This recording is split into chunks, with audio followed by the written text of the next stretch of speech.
Setiap orang pada satu masa di dalam hidupnya hampir pasti pernah mengalami persoalan hukum perdata. Mulai dari hutang yang tidak dibayar, barang yang tidak sesuai dengan pesanan, rusaknya barang oleh seseorang, dan lain sebagainya. Terkadang, dalam beberapa kasus, kita tidak mendapatkan penyelesaian yang memuaskan. Misalkan, dalam hal barang yang kita beli tidak sesuai pesanan. Biasanya, bentuk penyelesaiannya adalah pengembalian atau penukaran barang atau juga pengembalian uang. Padahal, dalam beberapa kasus, kita sangat membutuhkan barang itu untuk satu pekerjaan lain, sehingga menimbulkan kerugian yang besar dan tidak bisa ditutupi hanya dengan penukaran barang dan pengembalian uang. Dalam menghadapi hal itu, biasanya kita menghadapi dua pilihan. Pertama, pasrah dengan situasi yang dihadapi. Kedua, mengajukan persoalan tersebut ke pengadilan. Bagi sebagian besar dari kita, menempuh jalan ke pengadilan bukanlah suatu pilihan. Kita segera membayangkan proses yang rumit, biaya yang besar yang harus keluar, dan waktu yang lama.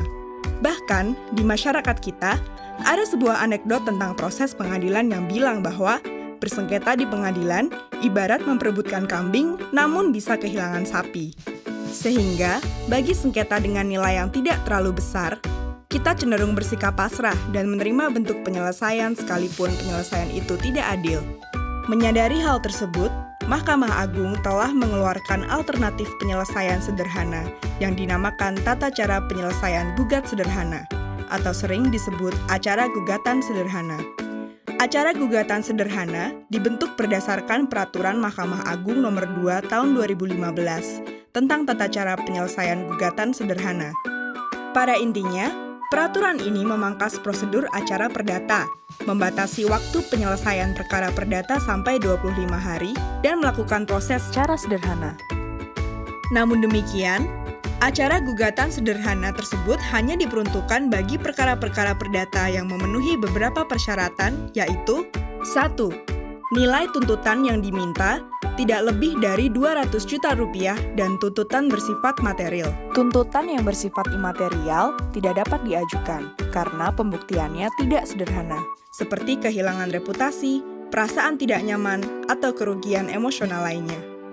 2. Sengketa bukan merupakan sengketa atas tanah atau sengketa lainnya yang telah memiliki pengadilan khusus, seperti sengketa tenaga kerja.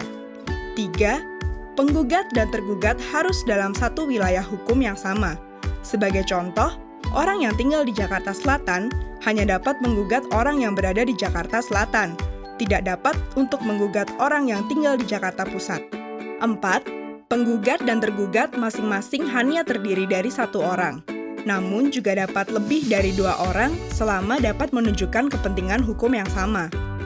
5.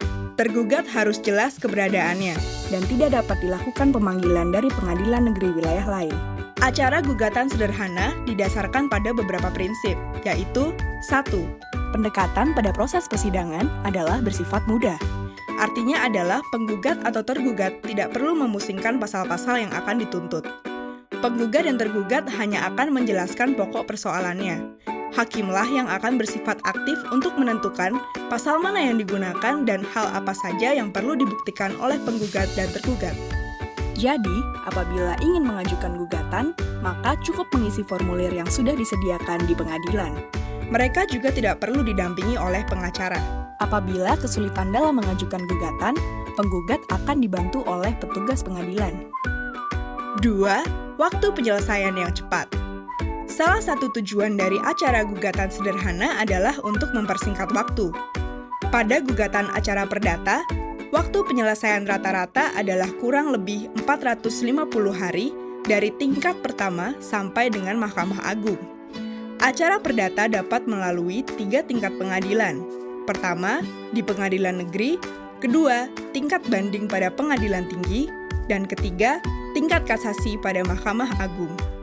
Pada acara gugatan sederhana, penyelesaian perkara hanya melalui 2 tingkat pada level pengadilan negeri.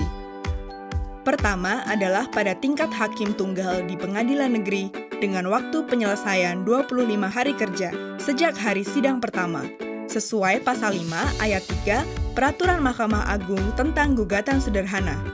Pada tahapan ini, persidangan akan dilaksanakan oleh hakim tunggal yang memimpin dan memutuskan perkara.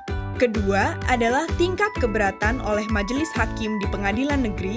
Apabila ada pihak yang tidak puas dengan putusan hakim tunggal, maka dapat mengajukan keberatan di pengadilan negeri yang sama. Adanya upaya keberatan tidak lain adalah untuk menjamin penerapan hukum untuk pencari keadilan, yang waktu penyelesaiannya adalah 7 hari kerja sejak majelis dibentuk. Sesuai pasal 27 Peraturan Mahkamah Agung tentang gugatan sederhana. Pada tahapan ini, perkara akan diperiksa ulang oleh majelis hakim, yang terdiri dari 3 orang hakim, tanpa memeriksa ataupun meminta keterangan tambahan dari para pihak. Tingkat keberatan pada pengadilan negeri adalah upaya hukum yang terakhir dan final. Para pihak tidak dapat mengajukan upaya hukum lainnya ke pengadilan tinggi ataupun ke Mahkamah Agung. Secara umum, keseluruhan proses dari pendaftaran hingga putusan dalam upaya keberatan akan berlangsung selama 58 sampai 60 hari kerja. Dengan adanya peraturan Mahkamah Agung ini, diharapkan terjadi peningkatan akses bagi masyarakat untuk memperoleh keadilan melalui pengadilan. Di samping itu, diharapkan iklim usaha Indonesia semakin meningkat baik di mata para pelaku usaha tanah air.